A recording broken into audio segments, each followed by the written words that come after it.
রান্না হয়েছে চলো তোমাদেরকে দেখাই। হচ্ছে কুমড়ো আলু দিয়ে একটা তরকারি মাখা মাখা, আর এটা হচ্ছে এত বড় সাইজের মাছ। এই মাছের ঝোলটা হচ্ছে কচু, পুষ্করার কচু দিয়ে আলু দিয়ে ঝোল। শোনার জন্য এই যে এক বাটি চিকেন, আর এখানেও আছে অবশ্য এই যে। তো আজকে আমি এই চিকেনটা না অন্যরকম রান্না করেছি। সেদিনকে একটা ওই কাকিমাটা গল্প করছিল না মুসলিমদের, পেঁয়াজ দিয়ে চিকেনটাকে বেশ ভালো করে ভাজতে হয় তবে টেস্টি হয় খেতে।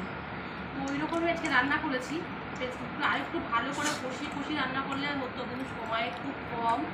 তো আজকে আমাদের দুপুরে রান্নাবান্না সব থেকে আজকে এই তরকারিটা খুব ভালো হয়েছে খেতে, জানিস। কচুর কাঠি দিয়ে চারাপোনার ঝোল খুব ভালো লাগে খেতে। আর তার সঙ্গে তো লেবু একটা আছেই। ওনাকে আজকে মাংসটা না দিয়ে মাছটা ধরালে ভালো হয়। তুই আজকে মাছটা খা, বুঝছিস?